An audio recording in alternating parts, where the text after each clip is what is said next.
checking in with our mood can be a really important part of how we process the next choice we're going to make. When we have moods that pull us out of the present moment, or those shadow moods like anger, frustration, jealousy, all of these are energies that really interact with our ability to make informed choices for ourselves. An exercise that you can do that I find incredibly helpful is in a journal, you can write down thinking, feeling, doing.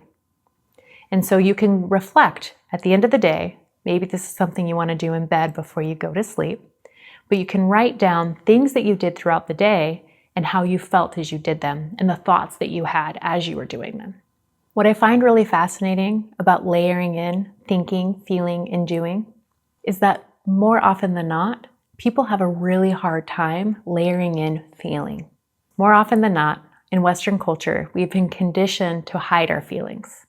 As we grow into adulthood, it's no longer okay to just cry, bawl, or express ourselves because we're always in social dynamics with other people. It might take some time, but the invitation is get vulnerable with yourself.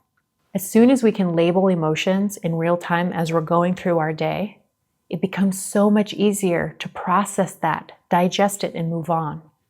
That way we're not putting it in our shadow aspect. We're not in denial. We're not leaving those aspects of ourselves behind. We can just say, I'm cranky. I want a cookie, and do it. Instead of not labeling the emotion and eating the whole box. The invitation is thinking, feeling, doing. Maybe you're at this point where all you recognize is the doing aspect. I ate a whole box of cookies. Okay. Some psychologists would call that a binge eating episode. Now it's up to you to identify why you binge eat. What was I thinking? What was I doing? What was I feeling? And then the next time there's this urge to not stop, to not feel satisfied, to not feel complete, maybe now you can start recognizing the thoughts and the feelings before it.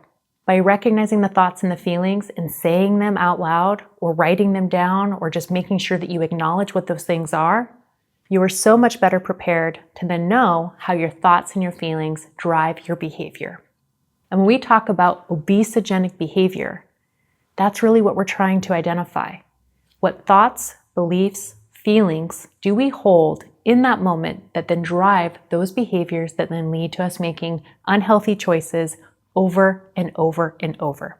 In Sanskrit, the word is called samskara. Samskara is the lesson that keeps happening over and over and over until we get it right. So thank you so much for trusting Art of Bariatrics to be your guide to help you uncover what these repeating episodes are in your life so that you can let go of the samskara of being overweight.